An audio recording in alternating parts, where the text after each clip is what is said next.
These guys are ridiculous. These guys are ridiculous. Now, how about them damn Celtics? And we are back with another episode of How About Them Celtics. Sam and I are here recording on Monday, May 6th, still in between games, in between series. Celtics and the Cavs play tonight as you're listening to this. And obviously, as per usual, we'll have a game recap dropping the day after the game at 5 a.m. So you'll get that. You'll get our reactions to game one. But for now, we're still in preview mode. We're still talking about Cavs, Celtics. We're still unbeknownst as to what is going to happen in the game because the Celtics decided not to play for a week. And it's a good thing because they got the break and the Cavs had to go to 7. But we are still waiting to watch basketball again. Sam, how you doing today?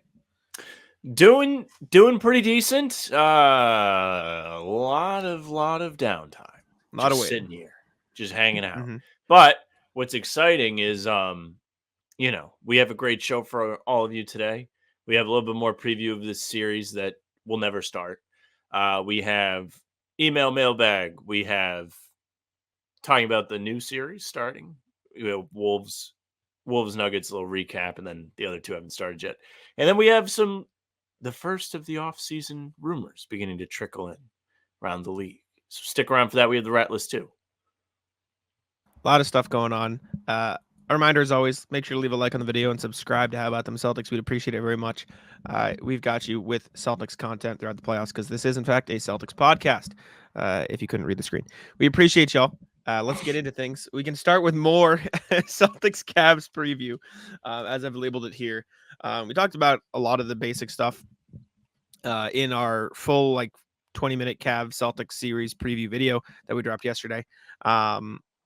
I figured today we can go more in detail, talk a little bit more about matchups, a little bit more about offense, defense, all that stuff, and can throw on some clips of Donovan Mitchell's shots against the Celtics throughout the season in the background while we talk, so we can take a look at that as well. First, however, we got our first. So last year, our biggest video was Celtics Heat Game 2 in the Eastern Conference Finals. We had a lot of Heat fans in there, a lot of nice Heat fans, give them the credit. A lot of mean Heat fans as well, but a lot of nice ones. We got our first scumbags. I would say there was more nice Heat fans. Speaking of, yes, but I would say there was more nice Heat fans. Regardless, we have our first Cavs fan in the comment today, and they said, "There's not many of you. If you're going to have a prediction, then you should be non-biased. I'm completely understanding of the firepower the Celtics have, but I also understand what our strongest points are. This is a dumbass podcast that clearly cares about the Celtics." And then shout out to, let's see if he has a name, if it's just Nerdiest Vengiest, and the replies that said, "This is literally a Celtics podcast." And then another comment from Cavs fan says, "The fact that we just went to Game 7 and we're starting to get our feet underneath us. There's only one day turnaround and you're talking shit like you guys did something against a Heat team that was clearly undermanned, played G Leaguers." No, they didn't. They were hurt, yes, but the Celtics were the 1 seed, so they got the easiest matchup for a reason.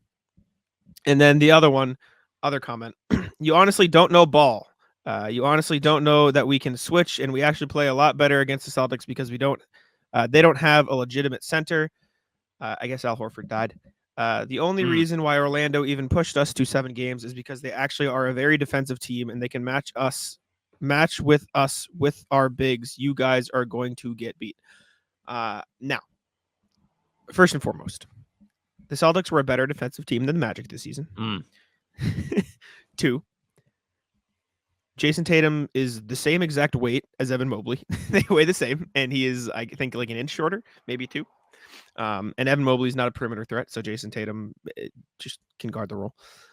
Al Horford is, I would argue, one of the best defensive centers in the league over the last decade. I would think that's fair. And the Celtics have the best defensive guard duo in the NBA. I'm not saying the Cavs aren't good. Donovan Mitchell's a great player. Donovan Mitchell fucking murdered the first round. He's amazing. But to use the argument, the Magic are actually a defensive team when you're talking about the team with the second best, that's where you lose me a little bit. I'm not saying the Cavs have no chance to win a game, have no chance to win 2 games. They've got good players, but I personally don't think the Cavaliers will win the series. Maybe that's a hot take for me to say. Maybe I'm biased, but I think if you ask a lot of people around the league, they would say the same thing. This is not meant to be hating on the Cavs. Like I said, Donovan Mitchell's great. I like Jared Allen. Evan Mobley had a great series against the Magic. Darius Garland's cool, right? Like they have good players. I just don't think it matches up well for the Cavs. So that is my response to that. So the Celtics have the league's second best defensive rating above the Orlando Magic. Just in case. Correct. Yeah, correct. They are statistically a better defensive team than Orlando. Now, they will be without Porzingis, who does play a key role in the defense. He's a fantastic presence in the paint. I would not want to drive on him. He's long as fuck. However, like you mentioned, Al Horford, no slouch. He's a dog. He can play defense.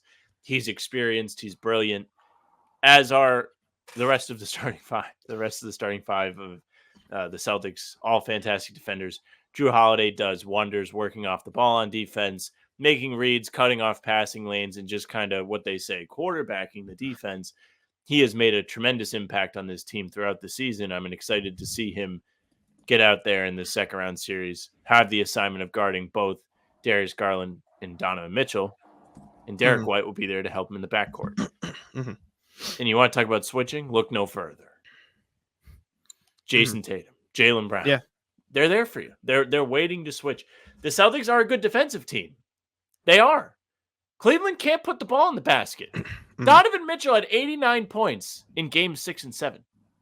The rest of the Cavs had 80 points.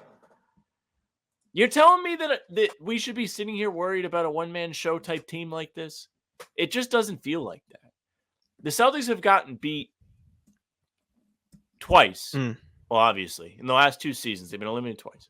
Miami beat them as a team. As much as all of those guys are mostly bums, with respect, it was Jimmy Butler and the boys just balled out. Golden State had Curry firing at all cylinders. They got a good series out of Jordan Poole. Their rotation guys played really well, and Klay had some good games. They aren't losing to these one-man shows. Just look at Milwaukee. When they beat them in 2022, it was Giannis. Middleton was hurt. Drew Holiday wasn't playing well in the playoffs. Didn't have a great series. We learned on Talking Seas today, Brook Lopez just never makes threes. Only made one in that entire series. Milwaukee didn't get anything out of anybody not named Giannis. The series went 7, but they weren't able to get past the Celtics. The Celtics are just a very well-rounded team. They're going to be able to attack you in different ways on offense. And I'm not saying Cleveland has a bad defense. They are the 7th-ranked defense in the NBA in terms of defensive rating. They're no slouch, but the scoring just wasn't there against an Orlando Magic team that has a lesser defensive rating by hardly anything, but still less than the Celtics. I wouldn't expect it to get easier. Yeah, I mean, I think the matchups thing is interesting too. Green with Envy. Shout out those guys actually put out an interesting matchup prediction that I think I talked about a little bit. I talked about in the preview, I was like, what if they put Drew Holiday on Jared Allen? Let him guard the big, because they did that earlier this season. They haven't done it a ton lately, but with Porzingis out, I think maybe there's a chance you go back to it. They said Drew guarding Garland/Mobley, Tatum guarding Garland/Mobley, so they can switch there. Horford on Okoro, Brown on Mitchell, Derek White on Strus. And that's with Allen if Allen is out. And I think that's interesting because Drew Holiday's done a great job guarding post-ups all season. And if you're the Celtics, if you do that, you can pretty much do similar things to how you guarded the Heat last series. It's obviously not going to be as easy because Donovan Mitchell is better than Tyler Hero. Darius Garland is better than anything else the Heat have on that roster. But if you clutter the 3-point line and almost bait the Cavs into living off of Evan Mobley posting up Drew Holiday, that's a win. That's not only a win for the Celtics, that's a win for the math. That's a win for the 3-point disparity, which I outlined in an article for Celtics blog and in the preview. I like that. And that also takes away the ability to screen. And if you want to bring Horford into the action, you have to have a Okoro screening, which I admittedly haven't watched a lot of Cavaliers basketball, so I don't know how well Okoro screens, but I can't imagine it's as good as Evan Mobley. And I'm more confident in Al Horford or Jaylen Brown or Derek White or anybody navigating an Isaac Okoro screen more so than an Evan Mobley screen. That said, like I said, Donovan Mitchell, Darius Garland, much better offensive creators and playmakers than anything the Heat have. However, the Celtics also have, I would argue, better one-on-one defenders than the Magic have. And I think Jalen Suggs excluded. He is a top 10 defender in the NBA. He's insane. But Drew Holiday's probably the best. Like Derek White, like they've got guys to throw at him. Jaylen Brown's taking it personal this year. Like, I don't know, man. I feel good about the Celtics across the board. If you do the 2K matchups where it's like, oh, rating to rating, like the Celtics probably wipe them out. Like not to talk about 2K here, but that's just the analogy that popped into my head. Like I said, we can look at some of the Donovan Mitchell shots he got throughout the season. Ironically enough, the one game Donovan Mitchell didn't play in was the one game the Cavs managed to take off the Celtics, and that was the Dean Wade masterclass. The only way that anybody can beat the Celtics seemingly this season, where they make all the threes. I'd be curious. I'm going to look this up while you talk. I'm curious of the Celtics. What is it? 16 losses? 17, 18 losses. Of their 18 losses, how many of them were the other team making like a ridiculous amount of threes? Because I bet you it's a lot. I did the Celtics blog article. So they lost a couple more after I did it. I think they had 15 losses when I put it together. But I went through and ranked all of the Celtics losses from least to most bizarre. And almost all of them had some shit happen that it was like, yeah, Dean Wade's probably not going to have 22 points. Or Celtics probably aren't going to shoot 28% from three. Or Josh Giddey isn't going to hit 5 threes in a row or whatever he had in the game they lost in OKC.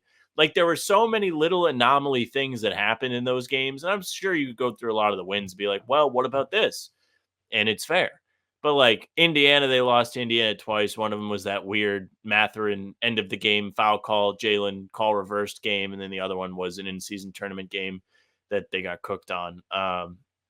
A lot of Boston's losses this year were bizarre, but I just pulled up the Cavs playoff stats. Now, Jack, would you like to guess who the second leading scorer on the Cavs was in the first round?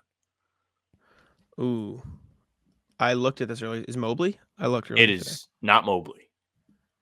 LeVert, Strus, no. Garland. No. Jared Allen. Oh no. Jared Allen averaged 17 points per game. There is only one player shooting above. Two players shooting above 35% from three. Sam Merrill and Darius Garland. Donovan Mitchell, who balled the fuck out in the bottom 2 games of that series, 25% from three. This Cavs team did not shoot well from three at all. I don't have the team percentage, but I can tell you right now, it goes Merrill, Garland, Strus, 31.6, Mobley, 27.3, Mitchell, 25, LeVert, 23, Okoro, 23. Marcus Morris Sr., 21. Niang, 13%. Nobody else took threes. Like, they are not making threes. They're not even shooting them at a high volume. They aren't really well equipped to break down the Celtics. Now, they could very well come out, bang all the threes. It happens, right? We saw the entire conference finals last year. We saw game 2 this year against Miami. Who would be shocked? I mean, who wouldn't be shocked if Karis LeVert all of a sudden is shooting 45% from three? If Strus gets his head out of his ass, starts knocking down threes. Those are 2 guys I wrote about for Celtics blog just because I think they have like unique, I shouldn't like them as a Celtics fan, storylines. LeVert less so than Strus. LeVert just played really well against them. Less times than I thought. He had the 51-point game, 41-point game, then a 26-point game, and then nothing else that was crazy. But Strus is like the last living Heat culture guy that it's really sucky that you have to play against another Heat culture guy after you finally got past Heat culture. Like, they just 3D print him out down there. Yeah. But he hasn't played well for the Cavs so far. Who knows? I wouldn't be shocked if he starts playing well. But yeah, 3-point shooting is not there for Cleveland. So, of the Celtics' 18 losses this season, 9 of them came in games where the other team shot 40% or better from three, including 1, 2, 3, 4, 5, 6, where they shot 45% or better from three. That includes Milwaukee, Atlanta, Cleveland, Lakers, Indiana, and OKC, and Indiana again for the 45% or better. Of the Celtics losses, 1, 2, 3, 4, 5, 6, 7, 8 had the other team shoot at least 43s. Golden State got up 50 against the Celtics in their win over the Celtics. It's 3-point shooting. That's how you beat the Celtics. The only games in which the other team shot or made fewer than 10 threes and beat the Celtics: Philly early in the season, Denver, and Denver. So the key to beating the Celtics without making threes is having a generational big man on the roster to beat them on the inside. And last time I checked, I like Jared Allen a lot. Yeah, I like those guys a lot. But I don't know if that's how the Cavs are going to get there. And the ones where the other team shot relatively poorly was Atlanta, which I don't know which Atlanta game this is. It's the second Atlanta game, so the wild one. Prize Picks is America's #1 fantasy sports app with more than 3 million members. It is the easiest and most exciting way to get in on the action while you watch your favorite sports and players. You just pick more or less on 2 or more player stats and watch all the winnings roll in. You can now win up to 100 times your money on Prize Picks with as little as 4 correct picks.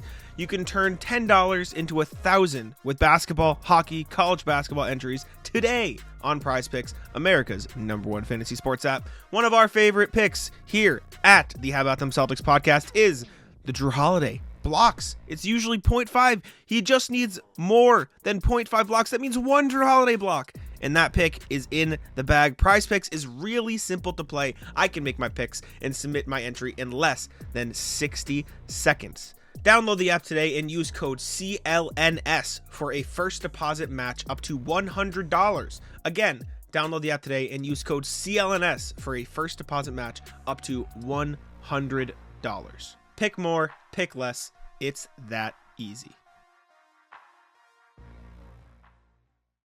And then Denver, they shot poorly, but it's like I said, Denver. The Clippers, but that was just a blowout. Denver again, shocker. Denver, Charlotte, which was, I don't know what you want to call Charlotte, and then Denver again. Like the way to beat the Celtics is to make all the threes and take all the threes. And the Cavaliers have not done that in the playoffs. And someone pointed out in the comments, fairly so, that the Cavs actually ranked 8th in 3-point attempts per game this season at 36, which is fair. Absolutely, they could get back to that, but the way the Celtics beat the Heat in games 3, 4, and 5 was saying, okay, we're going to close out better, and you're not going to get all those threes. And I think that's going to be even more important against the Cavs team where you have actual shooters on the floor, not Caleb Martin and all these, to put it frankly, fluke guys who had a miracle game 2 and miracle Eastern Conference Finals last year. And I think what's going to happen is you're going to see the Celtics the whole season. The Celtics, Joe Mazzulla has been like, the whole you live with it thing is you close out really, really hard on some guys and you live with closing out late on others. Isaac Okoro is going to have to make threes in this series for the Cavaliers to win. That is what's going to happen. And if he is not making threes, he's not going to be able to be on the court, and they're going to have to put Karis LeVert or another shooter on the court. And if they do that, then that is one more body for the Celtics to bully on defense, because Isaac Okoro is a far better defender than anybody they can bring off that Cavaliers bench. Sam Merrill, respectfully, is not going to guard shit in this series. Like, they're going to pick on anybody they put on the floor because the Heat, frankly, just don't have the two-way talent to have shooters and defenders on the floor. That is what makes the Celtics so unique. Tons of teams have great shooting. Tons of teams have great defenders. The great teams have both that can do both. And that's what the Celtics have. That's what the Nuggets have. That's what, teams like the Knicks have, and the Knicks have it because Josh Hart decided to be Jesus Christ in the first round. Like got a nice little insanity bump there from Josh Hart in games 1 and 2. Otherwise, they might have got sent home. So I think 3-point shooting is going to dictate this series, just as it dictates most of modern day NBA basketball. And the Celtics are a better 3-point shooting team, and they have guys who can also play defense while also hitting their threes. As far as the bigs, I think the commenter who responded to us picked the wrong battle. I think the fair criticism of our preview is you're underestimating how lethal Donovan Mitchell can be on driving kicks and how much the Celtics could overestimate to that. And the Darius Garland, Devin Mobley pick and roll, if Jared Allen comes back, the Jared Allen, Donovan Mitchell / Darius Garland pick and roll. Like, I think those things are going to be difficult or harder for the Celtics to deal with than what they saw in the Heat series. And I think that could test the Celtics defense, especially without Porzingis, who has become a really good around the rim threat to shutting stuff down there and allowing the Celtics to get in rotation. But they still have Al Horford. They still have 4 of the best perimeter defenders in the NBA. They still have a bench that can hold its own. Like, I think the Celtics are very well equipped to take on anybody in the league. And the only reason the Magic took us to 7 is because they can match up with our bigs. 1, you only have one of the bigs now. 2, the big you have isn't really physical enough to bang down low, so you're not going to get a ton there. For what it's and worth. even if Allen's back, like, if you want to live with Bam Adebayo middies to beat you, I damn well sure you'll live with Jared Allen middies to beat you. And he's been better from that spot. He's absolutely been actually like better from that spot. But I just don't think this is a good matchup for the Cavs. Not even at all. Not even a little bit. And I think the Celtics, if they play the way they played in games 3, 4, and 5 against the Heat, I don't think they'll blow out the Cavs in the same way, but I do think they'll be able to win the games. This may be a really bad stat to pull, but bottom 3 in plus minus in the Magic series. Darius Garland minus 6.1. Niang minus 3.7. Mitchell minus 2.4. Now, I don't really know what goes into that because I know they got killed on the road a couple times. So I'm sure that factors into the plus minus. But it's probably not great that two of your three best players are the worst plus minus guys. Probably not good.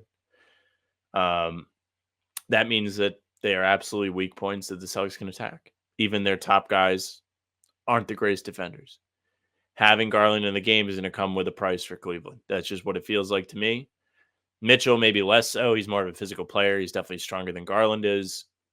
Celtics should be able to go with both of them. You just have too many weapons on Boston's side of the ball that you can't hide those guys. Yes, Cleveland can switch. Okoro's a tremendous defender. Allen is great inside. Mobley is long, mobile. He's somebody that can guard. But your two best scorers are not. Well, I guess Allen is technically the second best scorer now. Am I right, fellas? I don't know. Bizarre. Also, Garland only shot slightly less efficiently than Donovan Mitchell did in that series, even though he was awful in the bright lights games. Yeah. I mean, we can take a look at, it's going to be tough to get a full grasp of it because the Celtics played all three games against the Cavs with Porzingis in the lineup, which is surprising considering how many games he missed. But we can look at like some of Mitchell's and Garland's shots in these games very briefly before we move on to the next thing, just to get sort of a feel for like how they got their buckets, how the Celtics guarded them. Again, it's going to be impossible to like truly get a gauge for it because they're not going to have Porzingis, so they're going to have to guard differently. But we can at least see what this looks like. And see how the Celtics have guarded it. So they play some drop defense, which, like I said, I think you'll end up seeing some drop defense because the Celtics are going to play the math game. That was just them falling asleep. So you get like, it is what it is there. But it looks like they play and drop and then close out to shooters, which is kind of what they did against the Heat.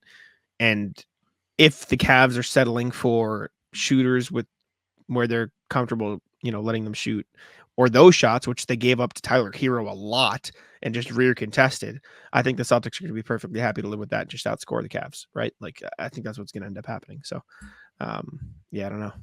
It's kind of funny that we're watching highlights. I know they came back in this game, but they're just getting killed right off rip.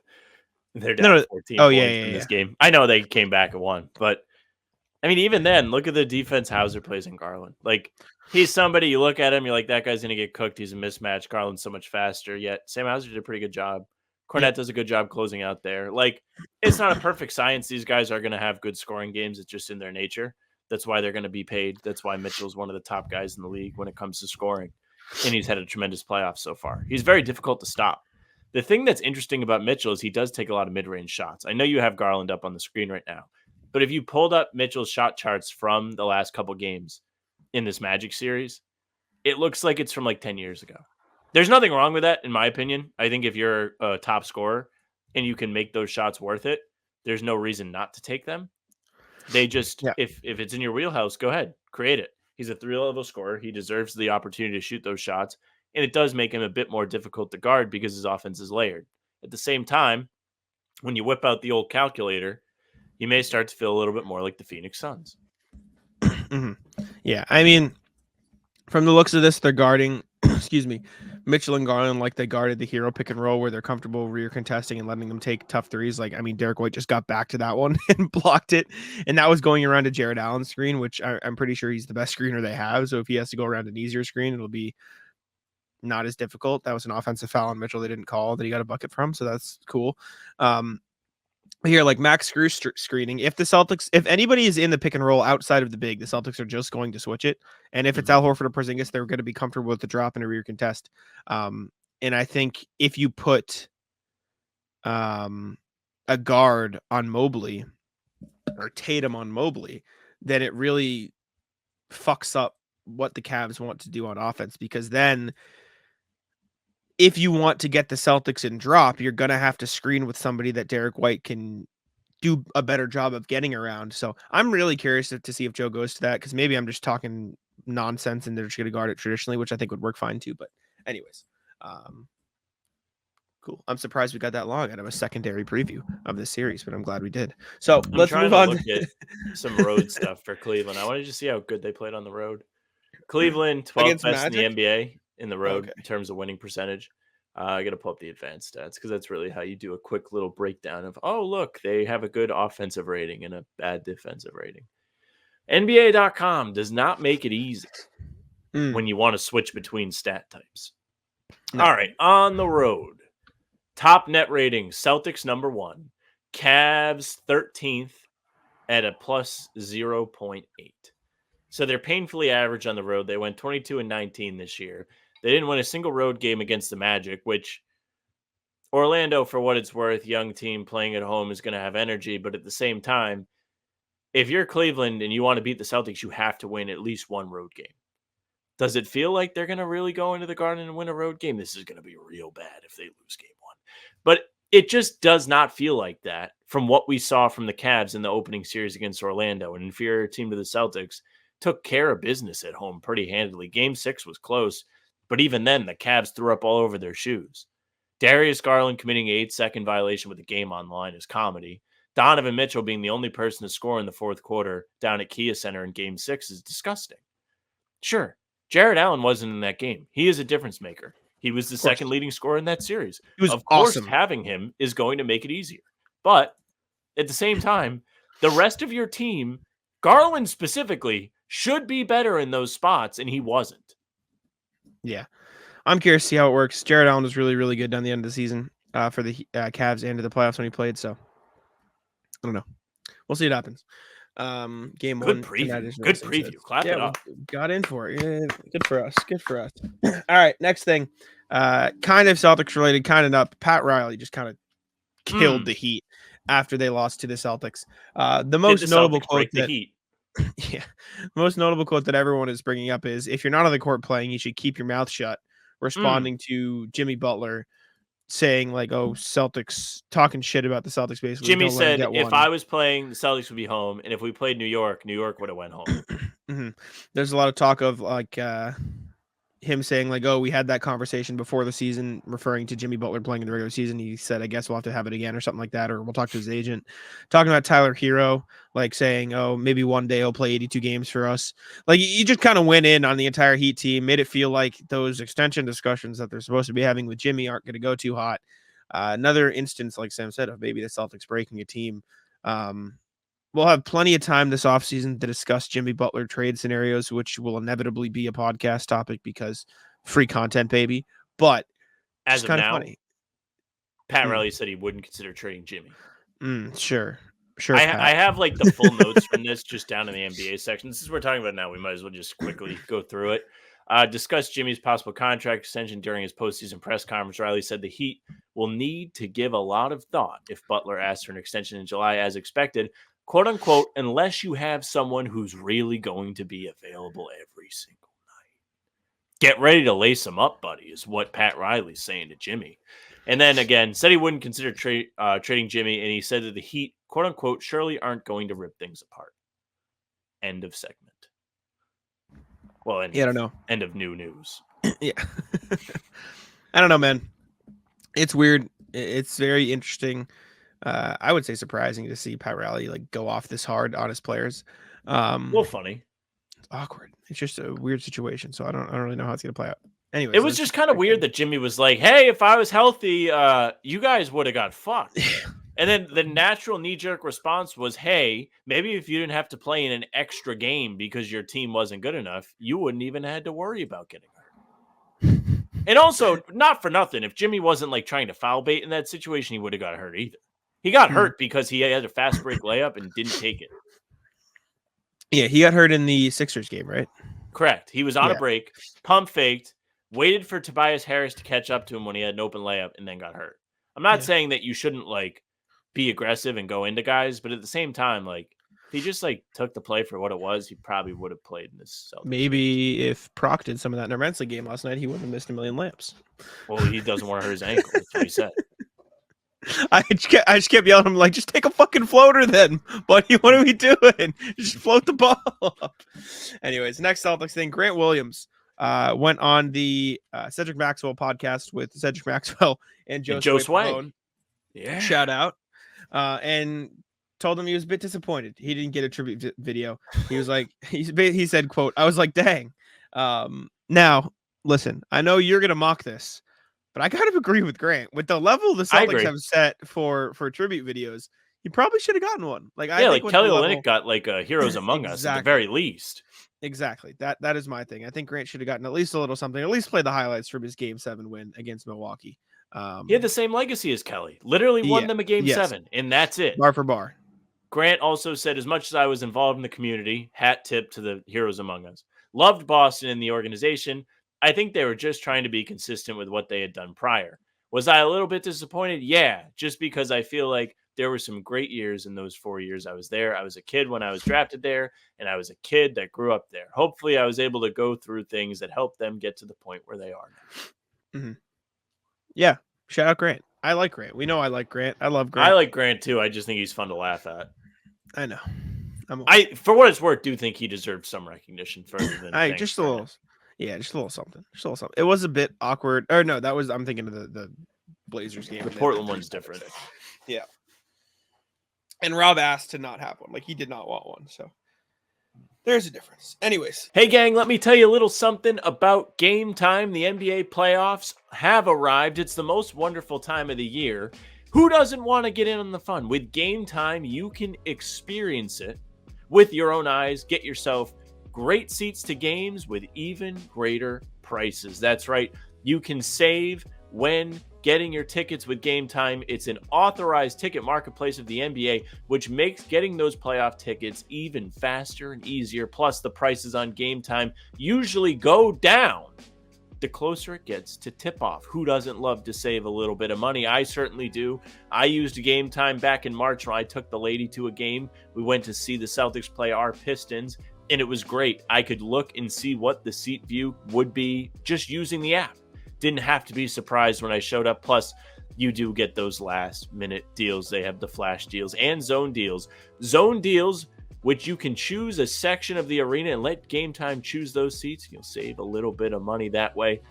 You can download the Game Time app, create an account, and use code CLNS for $20 off your first purchase. Again, that's code CLNS for $20 off your first purchase. Terms apply. Again, create an account and redeem code CLNS for $20 off.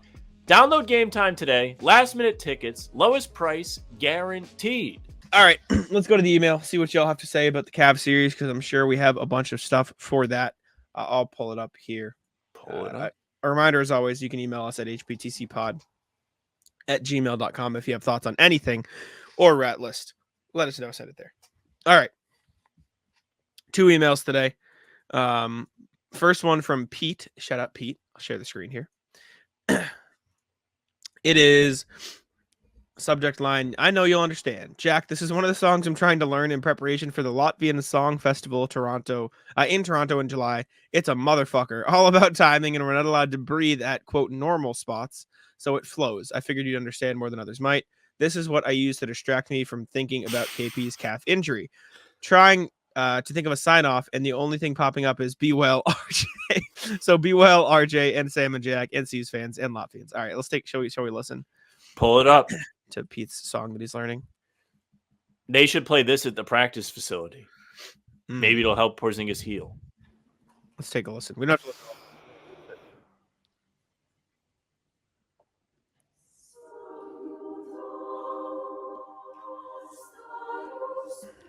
Let me go to the middle so we can hear everybody.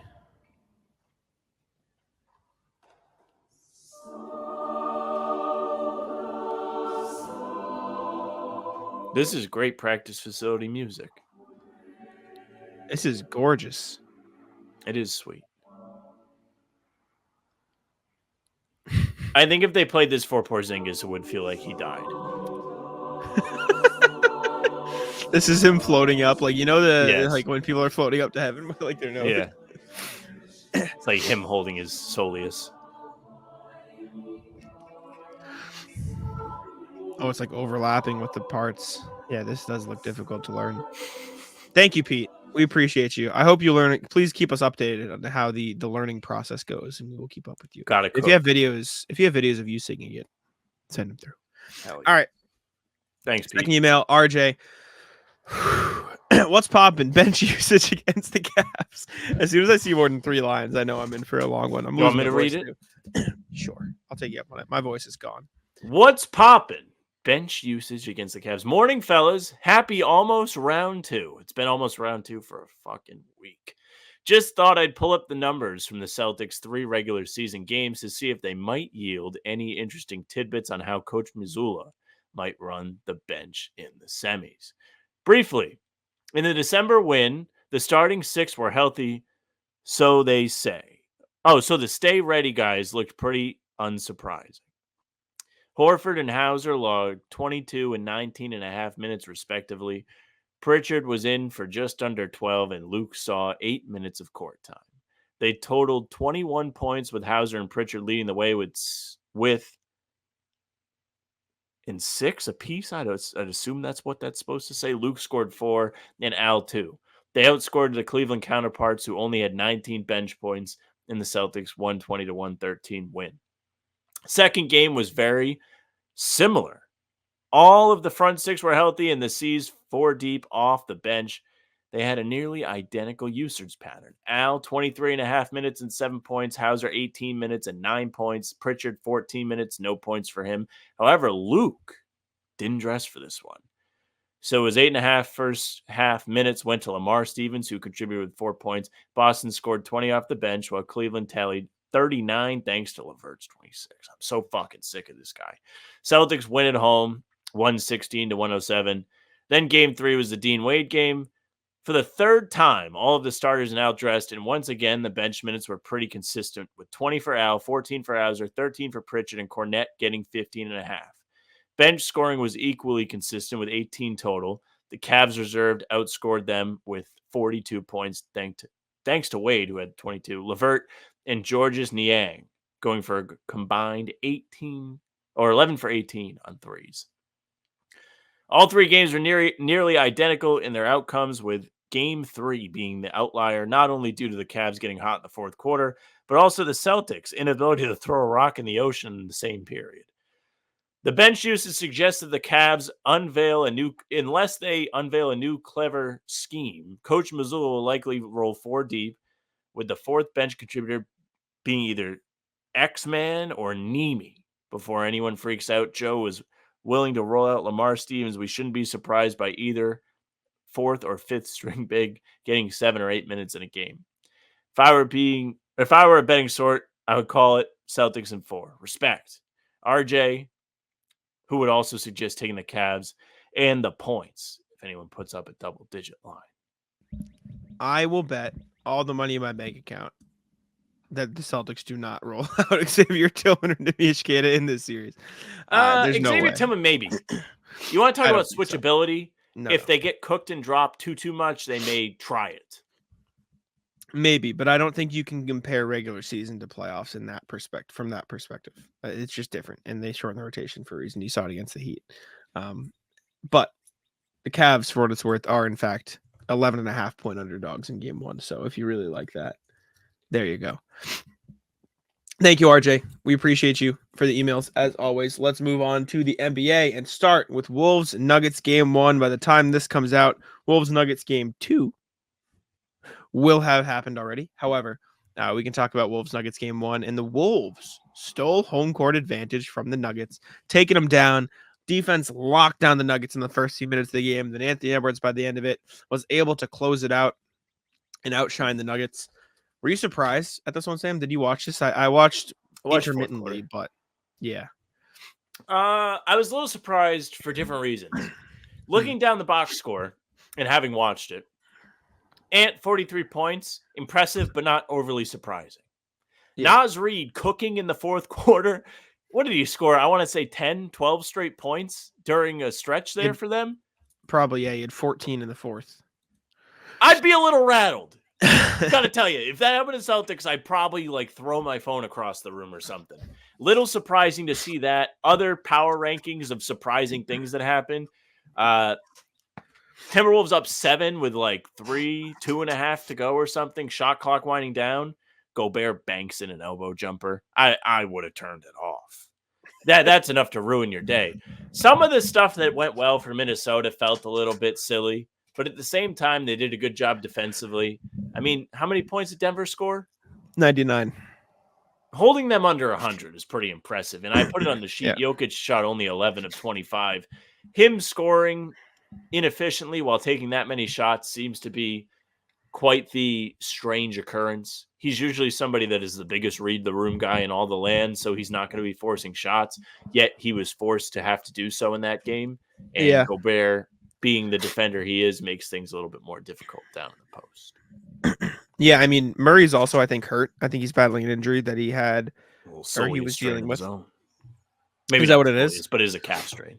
Yeah, so I don't think he's himself. Zach Lowe was talking about how he's like not be able to be as explosive as he normally is, and so that's definitely affecting him a little bit. Naz Reid doing that in the fourth quarter, like you said, is wild. But the Wolves hit their threes. They hit their threes. They slowed down the Nuggets, and they made Jokic into a shooter or a shot creator. He took 9 threes in this game.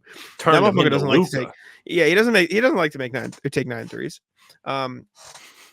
So they did a good job of controlling the game in terms of getting what they wanted. Like the Nuggets had an efficient game themselves, 46-42 splits. Turnovers. They had only 12 turnovers, which is pretty average. The Wolves had more turnovers. The Wolves had, that said, 4 more offensive rebounds, and they took 7 more shots than the Nuggets did, even though they took 4 less threes or 4 fewer threes. And the Nuggets it is like looking at the box score, it is wild that the Wolves won this game because everything you read like screams, okay, the Nuggets probably should have won. Yes, the Wolves got 7 more shots, but the Nuggets took 8 more free throws and made 7 more free throws. The Nuggets took 4 more threes and made 2 more threes. The Nuggets had 2 fewer turnovers in this game. They got out offensive rebounded a little bit, but like this was like probably should have leaned Nuggets based on the stats alone. But Anthony Edwards closed it out. He was huge in this game. He took and made some big shots. And the fact that Jaden McDaniel shot 0 of 7 and 0 of 2 was like, I don't know, impressed what they won. This is gonna be a really fun series. We kind of called it going in. Everyone kind of knew it going in. I don't think the Wolves win the series still, but now I'm thinking about it. You know what I'm saying? I'm like, I don't know. Yeah, because like you said, looking at the box score, you look at things and you're like, wait, what? Minnesota won this with Jaden McDaniels not making a basket? He's somebody that had monster games in game 1, or not game 1, round 1. He's awesome with the Suns. I suppose them getting 14 and 10 out of Mike Conley is a nice little bonus if you want to look at like Definitely fluky-ish things. The way Mike Conley has played this season, he's still solid. I like Mike Conley. I'm a fan of his. But you can't really expect this kind of production from him on a night-to-night basis. 3 or 4 from 3. Mm-hmm. For what it's worth, they didn't turn the Nuggets over a lot, but they turned over Jokic a lot. Jokic had 7 turnovers, so they did a good job of making him uncomfortable for the game. So I'm very excited for this. I don't think I'll get a chance to sit down and watch all of game 2, unfortunately, but we'll see what happens. If the Wolves win again, that's a little bit of sirens. That's a little bit of sirens. If the Wolves win again, do we start planning the parade? For the Wolves or for the Celtics? For the Celtics. No, because if the Wolves win again, then you're like, all right, this is a little bit better Wolves team than I was expecting. Like that is the yes, they beat the people you are scared of, but then they become the big bad wolf themselves. Because Celtics didn't play the Wolves clean this year. Didn't have everybody healthy for either game. Don't worry about it. The Wolves also played them very well. Well, they played them without Gobert in the home win. And then Derek White didn't play in the game in Minnesota that they lost. Porzingis didn't play in the OT game. Correct. But Gobert was also out. Yeah, but they played the Celtics well. So we'll see what happens. If Timberwolves Celtics happened as the finals, Heart Monitor is going to have a fucking week or 2. All right, next series. Again, it's going to happen tonight. But we won't get the chance to, or I won't get the chance to watch it fully. Pacers-Knicks is kicking off tonight. Game 1, as we're recording this, will have already happened by the time you listen to this. But I'm very excited. I wish I was going to be home to watch the series. I'm not going to be. Indy, New York is not what a lot of people expected. Sam just put on his Indiana All-Star hat. I don't know, man. I think the Knicks are going to win this series, but I think it's going to be a lot more interesting than people think it will be. So I'm excited. Listen, talked about it a little bit last pod. It doesn't feel like the Pacers are, like you said, going to win. They're underdogs on all the sports books, but they have that same kind of edge to them that the Knicks have. They got scrappy guys. They got TJ McConnell. Nembhard has been scrappy throughout the playoffs. Neesmith is an absolute tornado out there anytime he's playing. And then you have the Obi Toppin revenge angle that could be a lot of fun. I'm sure he's going to play like shit in game one. Going back to Madison Square Garden in the playoffs, he's probably going to be a little bit on his nerves. But I feel like he's going to have games in Indiana that are just going to make you be like, what the fuck is going on here? And not for nothing, Siakam has been pretty solid in these playoffs. Miles Turner has like kind of had like a leadership arc where he has spearheaded some of the scoring for them in spots that you wouldn't expect. They have better solidified guys more than you would think. Like these guys that are like mid-tier players are playing up, or at least they did against Milwaukee. It might go differently against New York. Hartenstein and Robinson are physical guys that could really help take Turner out of the game, tucker him out a little bit. Siakam having to go in the paint against those guys is going to be difficult too. But we could be in for a bloodbath.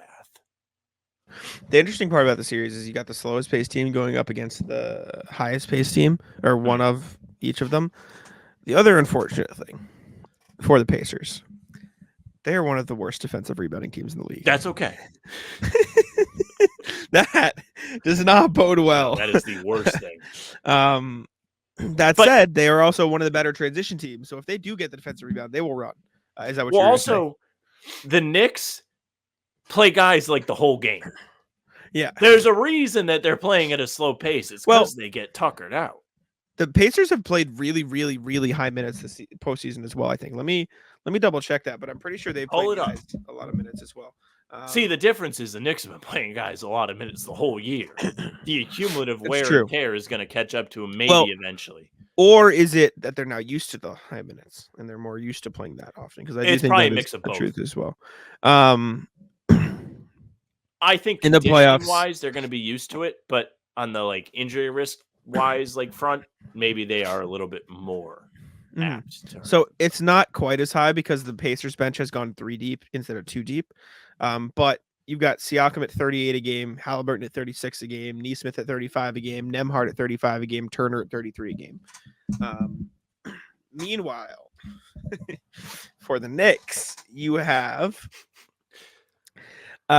Josh Hart at 46 a game, Jalen Brunson at 44 a game, OG at 42, DiVincenzo 32, Hartenstein 26, McBride 23, Robinson 21. Is there a stat head method to look up? There's not. Is there a stat method to look up like teams that just lean on their starters so heavily in the playoffs, how they fare? I don't know how you would search this. I don't know how to search that either. You would essentially be like, was Tibbs the coach?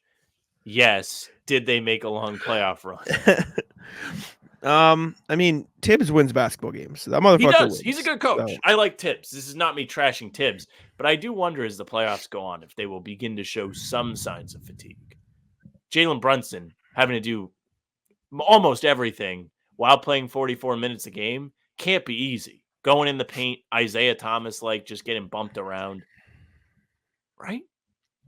Yeah, I don't know. I think that's going to be a lot. Don't take anything away from him. They're playing well, and he's done a tremendous job, especially as that series went on, showing up in the big spots. But I think they'll still grit it out. I think they're the better team. It's going to be a fun. I hope it's a fucking competitive series. I'll tell you that. All right. Last series, Mavs-Thunder. Doesn't kick off till tomorrow or tonight as you're listening to this. I see some people split on this. Like I just pulled up NBA's like .com's predictions, and they have 2 writers predicting Mavs, 2 writers predicting Thunder.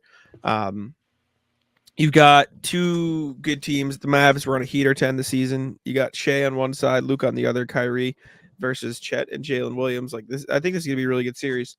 Thunder 1-4, Mavs 1-6. I still think the Thunder win the series, but I do think there is a good chance that the Mavs could pull out some bullshit because of Luka and Kyrie just being nasty. But I don't know. It just feels like the Thunder are the more well-rounded team to me.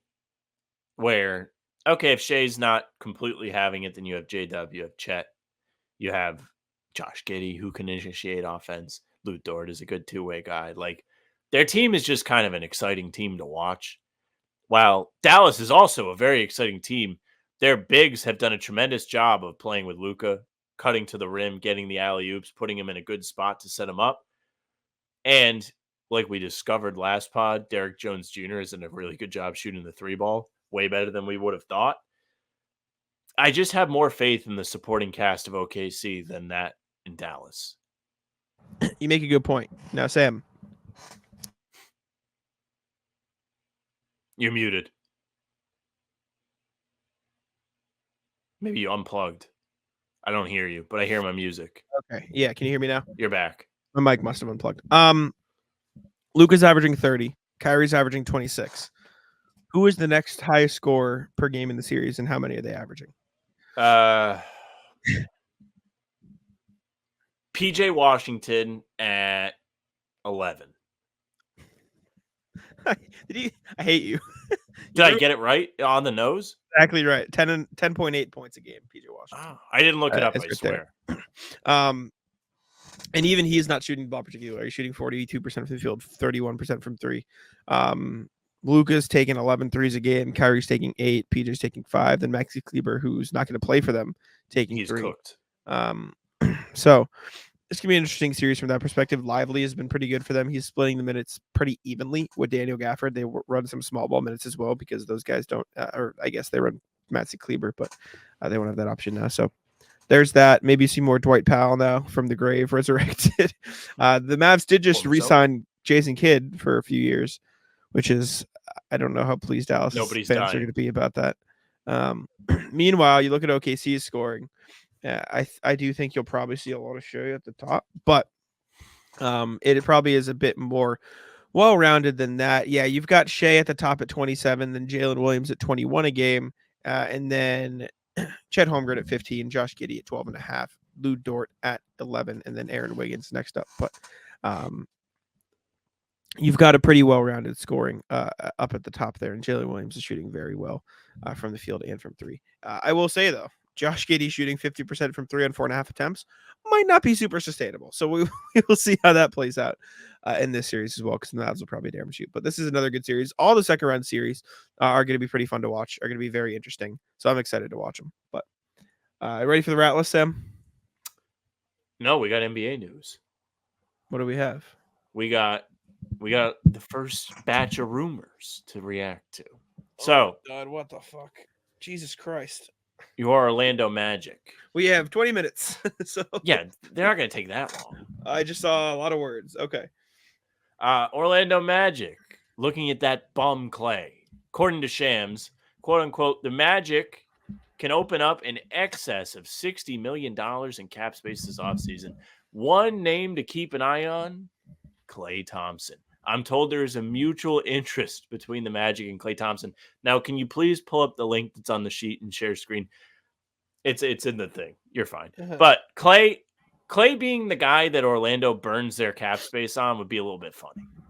That'd be Klay, stupid. who's unbelievably terrible this year at times for the Warriors. He did have stretches where he was like playing like himself, but really, really wasn't great and is looking for a lot of money.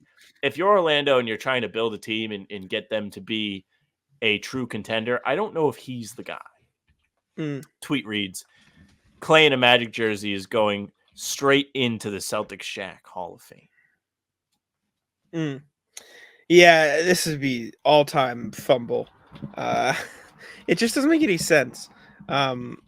This has to be Klay trying to drum up some competition so the Warriors give him a real extension. That is the only possible explanation I can have. Like, there are teams that I think could want Klay and could trade for Klay. The Magic are not one of them. That makes no sense to me for the Magic. If you're the Magic, yes, you want more shooting, but I think you'd rather have a little bit more shot creation with the shooting. I don't know. Well, that's where Paul George comes in. Like, Paul George, I like been Paul connected George to them. And according to the same guy, Shams, who just doesn't tweet out information anymore, he makes you watch his dumbass clips. He said the Clippers have made multiple contract offers to Paul George below the max, which he will not accept. Yeah, and appears heading towards unrestricted free agency. Yeah, and that makes sense. If you're Paul George, your best course of business is to wait, see who offers you a max, and then just see if the Clippers match it. Like, he probably wants to stay in LA, but he's not going to accept anything less than the max from the Clippers. That would just be bad business by him. Like, he has no reason to do that. So, And the Clippers I don't know. kind of have no reason to like short him. That money isn't going anywhere else. They don't really have a whole lot of wiggle room in terms of who they can have play for their team. So no, if but I'm the CBA ownership, is a motherfucker. it is a motherfucker, but like it's even, I don't know, like they're not at like the Celtics level. Like it's not a not my money kind of situation just yet because they just lost the first round and they probably could use a little bit more, doing up around the edges. But at the same time, like, you're really going to fuck around with Paul George when you just extended Kawhi and James Harden wants to play for you? Like, you really going to be able to compete at a high level without him? At least, like, for what you're spending? I don't think so. Yeah, I don't know. I still think he ends up back in LA. I think they'll get their shit together eventually. I think it's a lot of posturing of him saying, "Oh, these are offering me this, these are offering me this." But if the Clippers don't offer him max contract, he's not going back, and I think he'll end up in Philly at that point. But we'll have to see what happens after that. So, anyways, Speaking of Philly. Yeah, speaking of Philly, Daryl Morey exit interview. Sam, what does this hit me? So, yeah, he spoke to the press today at a press conference around 1 p.m.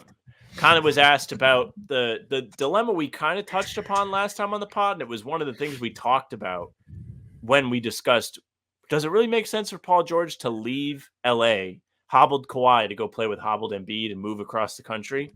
And Daryl Morey is a fan of potential. He doesn't really care about it. He doesn't believe in the best ability is availability. No.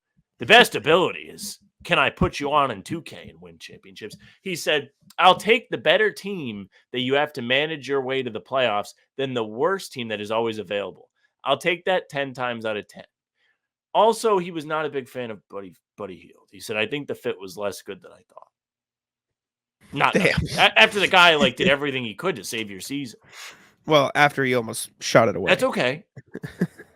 Not about your start. Well, kind of when you're in a playoff series and you lose them. Yeah, I don't know. I agree with it to some extent. Like, you do want to maximize the potential of a team. And, like, it depends on the level of availability or the talent that's available versus the level of talent that's less available. Because, like, you're not going to trade Joel Embiid for Jared Allen because Jared Allen plays every game. You know what I'm saying? Like, there's a balance to it all. And I do think from this perspective, like, I think he's a little bit right. I think with Embiid, you just have to manage it because he is that good. Like, he's a top 3 player in the league when he's healthy. Probably won a more valid MVP this year than last year's had he kept playing because he was putting up ridiculous numbers. And the Sixers were damn good while he was doing it. But it's the same story every year. He's always hurt. Well, that's the thing. You got to balance it. The problem with Philly is they're in a similar spot to the Clippers. The difference is they have a ton of cap space this summer, so they can kind of move around and maybe bring in some guys. But as far as like the guys that they have to build around, they don't have much of a choice. Like, it's very difficult to look at things the way Daryl Morey is looking at them from a team building perspective. However, when you have Embiid and you don't really have a choice on that being your guy, you kind of have to look at it this way and be like, look, this is our guy. We don't have much of a choice. This is how he's going to be.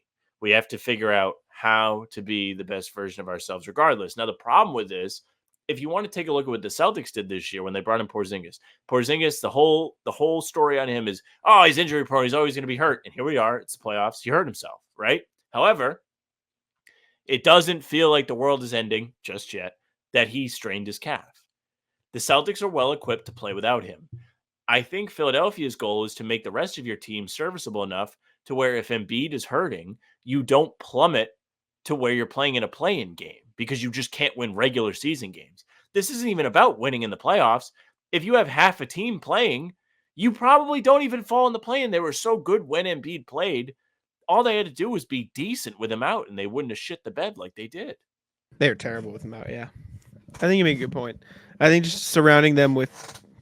I mean, I think getting a Paul George would help with that because he plays. Oh, it would, for sure. But at the same time, you could just look at spreading that money around, getting good talent from other places, or you can sign Paul George and then trade for people. I think there's pathways, but I think that's it's definitely like found money when you were paying Tobias Harris whatever you're going to pay Paul George. It's true. It's very true. Anyways, last thing, Pelicans not extending Brandon Ingram according to Evan Siddery, who writes for Sam. Do you know the outlet or do you not know? No idea. Saw it on Reddit, crediting him, though. Evan Siddery of Forbes came out that the Pelicans don't plan to extend Brandon Ingram. Said that the Pelicans are not expected to offer Brandon Ingram a contract extension this offseason. Ingram is eligible to sign a 4-year, $28 million deal, but New Orleans will be going in another direction. Trey Murphy is also eligible for a rookie scale extension, expected to pay him $25 million annually. All signs point towards New Orleans prioritizing Murphy over Ingram as the ring of the future. New Orleans will have Ingram's $36 million salary and valuable draft capital to attempt to pair another star alongside Zion. W New Orleans, if this is true. If this report is true, I think that's the smart decision. I think Trey Murphy is not only a better fit, but will be a better player than Brandon Ingram. And paying him a max contract just doesn't make much sense, especially if you can get Trey Murphy on that steal of contract that they listed there. It wouldn't surprise me if they try to give him more or he asks for more if he's eligible for more. The question then becomes, where do you trade Ingram and what do you get back? Yeah, the funny thing about this is like Ingram was decent at parts of the season. He did a really good job when Zion was out for stretches. He had a stretch, I think it was like right before they played the Celtics. He was really playing well, averaging like 7 assists per game and facilitating. Even had a pretty decent showing against the Celtics in Boston. But then in the playoffs, he was awful. He was horrendous in the playing game. He sold them against the Lakers. He watched the end of the game from the bench. Who wants him? Not even like in a mean way. Just trying to think. I know Philly was a team that people were like, what if? Because they're looking to fill that gap with Harris gone. And he could kind of step in and maybe be a scoring option for them. He's not as good of a scorer as Embiid or Maxey. So he falls in. If he went to Philly, he would be Tobias Harris. It's exactly what he would be. Probably less strong. So then you have to look other places. Better shot maker. Does Orlando get interested in him? I don't think it makes a ton of sense for them. I like it better than Klay. That's not saying much, but I like it better than Klay. Klay literally should play in China or just stay with the Warriors. I mean, flipping through, is it going to be one of the teams like Houston or San Antonio that's trying to like take a step forward? I feel like that's the type of situation that makes the most sense. Yeah, probably one of those. Like, but what does Houston give up? Like, what are you trading for Brandon Ingram that makes sense? Like, I don't think you trade. I wouldn't trade Dillon Brooks for Ingram. No, I think Ingram's a better player, but I think Dillon Brooks is more important, and you still have to combine salary on top of that, anyways. It just feels like the Pelicans are in a tough spot. Do you do this? Like, if I'm the Bucks, hell no. Really? That's the only guy that showed up for you in the playoffs this year. You're gonna get rid of him? I know he's injury prone and has a history of injuries, but this would be a really weird time to offload Middleton for somebody that you're not overly sold on. But you get him a little younger. Brandon Ingram will get better shots than he ever has, presumably, if he's getting the same shots Chris Middleton gets. I think he is maybe not as good of a tough shot maker in the playoffs. Brandon Ingram's a tough shot maker. I think he makes some tough ones from the midi. I don't hate maybe this. It's not the worst fit. Yeah, I don't think it's the end of the world. The Bucks Similar get younger games, too, which is important. Like they get a little bit younger, which is I think crucial. Past that, like Magic, maybe if you're the Pacers, do you like entertain it? You say, hey, maybe bring another scorer. I'd rather wait and like just get more defense and 3-point shooting. The Nets feel like a sneaky spot. Or do you know what? There they are, the Atlanta Hawks. A team looking to offload one of their 2 guards to a Pelicans team that doesn't have a pure point guard on their team. Now, I don't love this for either team. I don't hate it for either team. This backcourt defensively would be fucking horrendous. Think about the sick lobs. Horrible. No, terrible. And I think the Hawks are also worse in this trade. It's a thought. I think the Nets are a sneaky team too, because they're in one of those weird spots where it doesn't benefit them to keep losing. Yeah. What if Charlotte? You run it LaMelo. Feels like he would get in the way of Brandon Miller. It feels like they're Yeah, fair. If you're OKC, do you want that extra shooting? No, probably not. If you're Dallas, do you want the extra shot creation? What about Utah? Utah, maybe offload John Collins and they can bring John Collins off the bench. Maybe make a splash, ask for a ton of draft capital and Brandon Ingram in a Lauri Markkanen deal. I don't know. They're in a strange spot because like they don't have a competitive roster yet. Like they can afford to bring him in. I don't know. It's Jazz are like weird. He's like in a weird spot where he just played really bad in the playoffs, and it's hard to imagine anybody wanting to give up the farm for him. But at the same time, it's also tough to imagine New Orleans being like, "Here you go, take him, please." Like it's going to be like some sort of a fair deal. It's not going to be like one-sided. It is an expiring contract too, so that is like, I guess helps. I don't know. Anyways, all right, let's get to the rat list here. Would you like to kick it off? You got anything? What you got? Rat list. I'm going to say rat list looking for trips. So the lady wants to go on a vacation in the summer. Would like to split costs on a trip somewhere in Europe. Not easy. Not easy to pick a spot. Very difficult. Flights, not cheap. Not cheap at all. Also, bizarrely, I had the epiphany to think to myself, what if we went to like London, took a train to Paris, so the booking of tickets would not be a round trip? Maybe you can mix and match flights and find yourself a cheaper fare. Would you know, Jack, that a one-way ticket from Paris to Boston is more than double the price of a round trip ticket? Why? How much is it? It's like 800 round trip on Delta. Mm-hmm. 1,800 euro one way. How much would it be to fly to London, take the train to Paris, take the train back to London, and then fly to London? It kind of defeats the purpose, because when you go to London, when you leave out of Heathrow, I'm pretty sure you have to pay like $200 in tax. I don't know why. It's just like one of their things. But if you leave going to a European country, I think that gets waived, so you can like kind of avoid. Well, then why don't you do the same Paris. thing? Why don't you do the same thing, but take a train from a different country? You could do that. Yeah. There's definitely more than one train to Paris. Think go to Belgium. Well, I like the UK. Big yeah, fan. But if we're talking about saving money, then sorry. I don't know. But anyways, it's a very difficult selection process. And until we pick an actual destination, I feel like it's tough to start looking at prices. I feel like the UK is also the most comfort zone place you could possibly Absolutely travel. It is. It's fine. Yeah. They all speak English. All the signs are something I'm able to read. The accents I get a kick out of. If you're from the UK, I say it with love. It's not like I'm making fun of you. It's just like everybody kind of sounds cheery. So I like that. Why don't you go to kind Australia? Of welcoming. That's a long trip, brother. Plus, they got all the animals there that I don't want to be around. They got snakes and stuff. That's overblown. I guess, yeah, but I don't know. I'm out on that. But yeah, love the architecture. It looks like home. I love it. It's so fun. They got the subway. I feel like that defeats the purpose of vacation. If you're just going you know who you're somewhere. talking to. I guess. Ratless, the ref at our men's league game last night. This fucking guy.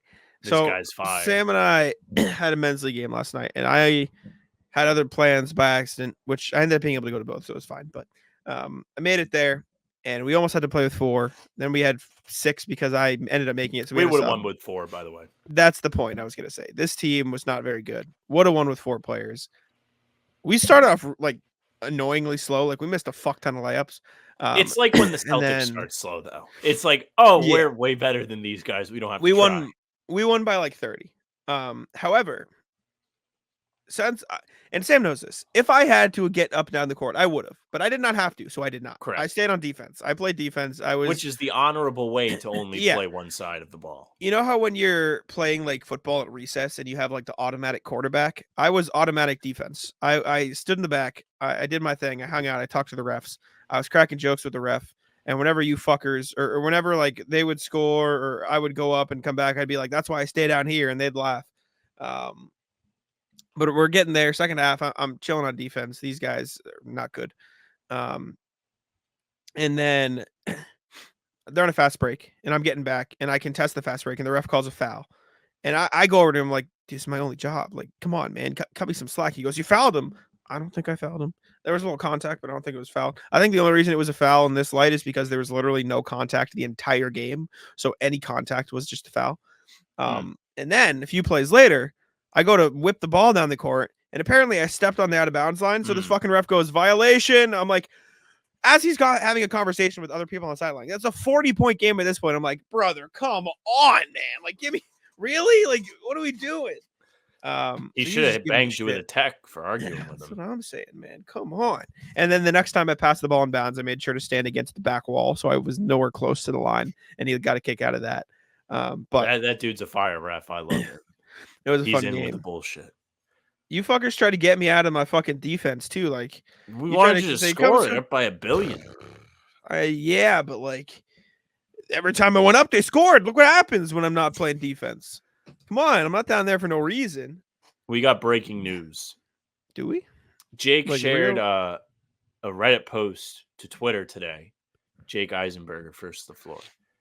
Now, the Reddit post reads, in the Boston Celtics community, Jay Crawford, former host of ESPN's First Take and now on the quote-unquote ultimate Cleveland sports show, says he spoke to a source yesterday that is quote-unquote very close to the Celtics that says to not be surprised if Zingis comes back against Cleveland. Take it with a grain of salt. Strange thing to come out and say. Yeah, I think he's not coming back. I think the Celtics are playing it close to the vest for a reason, but I don't think he'll be back against Cleveland. I don't think he should have to be back against Cleveland. I think it would be ridiculous to rush him back in this series. Also, even if it's close. Speaking of Jake, he just tweeted out a clip. Quote, I don't know who the dogs are for the Boston Celtics. I know who they should be. I don't know who they are. I know Cleveland has a dog in Donovan Mitchell. I think that is the stupidest bullshit. It's the same as saying they're not tough enough. No, but they fucking beat teams by 40. So what the hello? What is toughness? What is a dog to you? Are they not a dog because they blow teams out too much? I think that's the stupidest, lamest, laziest take up in all of sports land. I think it's dumb. See, I think our men's league team is just the Celtics. We either win by 1 billion or we lose. No in between. Yes, I agree. I am. Also, we didn't talk about it. I guess this Celtics documentary that we learned about back in January is going to be on Twitter. Like released on Twitter? Yeah, exclusive postseason access. Like this post for latest episodes of #AllInCeltics and all access docuseries following the Celtics run through the 2024 NBA playoffs. Now, this may be different than what I think it's different. we learned about, but it's got like clips of old teams and everything in there. So it says it's powered by FanDuel, only on Twitter. Weird. Send me that. I want to look at it. I will say though, back to the men's league, I did cap it off with a fucking stupid block. You killed somebody. I spiked the ball. No one was coming into the paint all night, so I didn't really get a chance to like block shots like I like to. They were just taking stupid little middies, and I'd get the rebound, and it's fine. But like this one dude tried to test me, and I literally just spiked the ball in his face. And yeah, it was a good time. This one dude kept taking this turnaround mid-range shot. He chucked the ball off the back glass harder than anybody I'd ever seen in my life. He like started a fast break for us because he chucked it off the glass so hard that it went to you guys in the front court. It was insane. But some of the teams we play against in this fucking league are just impressively bad. That was the worst team by far, I think. They're bad. You weren't there for the kids with the uniforms. Were they worse? No way. That team was so bad. You know, I would like to see a matchup between the two teams. Man. Yes. Also, I'll tell you this. This isn't really ratless, but I made $100 bet with Bobby. 3v3. Me, Justin, and Noah versus him, Cam, and Kari. And I think we will smoke them. I was left out of this. I know, because you weren't there.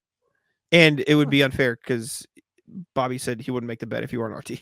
That's what I actually wanted to hear, really. Yeah. Thoughts? So it's you, Noah and Cam. And Justin. No, and Justin. Okay. Against Bobby, Cam, and Kari. Mm-hmm. I feel like you guys win. That's what I'm saying. He's gonna be pissed. This has been a heated debate between us. I haven't seen Noah play, but it sounds like Noah played at like a semi-high level. She played varsity and she played club team at Northeastern. Yeah. Yeah, I feel like she's probably decent. And Justin's apparently a sniper. Yeah. I think you guys would win. And Yeah. I know Kari's got height, but Kari's you big. guard big guys. This is what I've been telling Bobby, and he's just like, he doesn't believe me. Maybe we have to do this, and I'll Oh, no, special it's guest happening. referee. Yeah, you can ref. It's happening. It'll be a good time.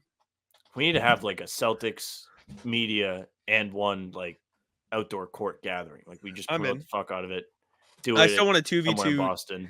Jay and Jam. Not Bobby Manning? Or Bobby, but like that's the pairing. It could be Bobby and like Josue or something. Like I think we should do a 2v2 Celtics media tournament. That'd be kind of fire. I think we would win. I think we would win the Celtics. I think we would at least compete. I think we would win. Depends if I got the jump shot because I missed all my jumpers yesterday, which does not. That's okay. I think we'd win. I had I'm M1. confident. I felt swole. What? It's like Yesterday? soft to say M1. Yeah, it was like the beginning of the game. I Yeah, like 'cause you pump make- faked the guy wait, jumped so- and I just went, hey! Oh, yeah. They gave Oh, me the man. call. Fuckers. I don't got anything else. You got anything else? Ratless this rat beef. I'm sick and tired of going on I Twitter to knew look at you were gonna do basketball it. news and Yeah. seeing this. I don't have an opinion. I think it's a little funny that Drake's getting called a pedophile and he's just like not really dismissing it. Yeah, yeah. Kendrick like said, "Oh, you have a Hey, you have hey, no Drake, daughter." you're a pedophile. What are you gonna do? The whole thing was like in that song, he was like, Kendrick accused him of having like a secret daughter and like also called him a pedophile. And then Drake was like, I don't have a daughter. It's just like, that's what you're concerned about, brother. Apparently That was the daughter thing was a plant, and Apparent- that's why he came out and was like, Yeah. "Gotcha." Yeah. But I'm glad that's where your focus is, Drake. I'm glad that was definitely the more concerning thing to focus on there. Anyways, you got it? Anything else? Cooking? No, I think I'm We're done, good. man. We got to do it. Alrighty. Round table in 10 minutes. Yeah. Alrighty. Thank y'all for tuning in. We appreciate it very much. Make sure to leave a like and subscribe to How About Them Celtics content coming at you throughout the playoffs. I'll let Sam wrap it up. Hey, thank you very much for listening and watching. Make sure you subscribe to the YouTube channel, hit the notification bell so you don't miss any of our daily uploads. We're coming at you with videos like this every single day at 5 a.m. We have new pods Tuesday, Thursday, and usually Sundays, but if not Sunday, it'll be Saturday. One of the weekend days, we got you covered.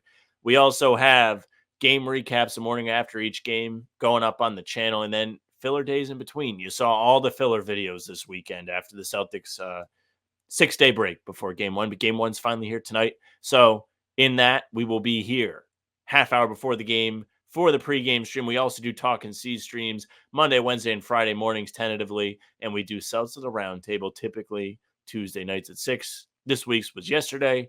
So make sure you subscribe, leave a like, check it all out. It's a ton of fun, good content for you during the playoff run and year round, really. You can also find us on Spotify and Apple. If you follow us there, the pods and game recaps will go right into your feed. You can leave us a 5-star review. We would appreciate that. I'll tell you that. You can email us. hbtcpod@gmail.com is the address. You saw RJ get in on the fun today, along with who else? And Pete. Pete emailed us. So definitely reach out, whether it is Celtic stuff, Ratless stuff. We love to hear from you guys. You guys are a big part of the community, and we really wouldn't be able to do all this content without you guys. It would feel kind of pointless. So thank you. You can find us on socials at How About Them C's, Twitter, Instagram, TikTok. Facebook is just the name of the pod. Streams, Facebook, YouTube, and Twitter. Jack's Twitter is at JacksOneNBA. Mine is at Sam LaFrance NBA. That's it for us. Taco, come on. Taco's having some fun here. That is bogus. These guys are ridiculous.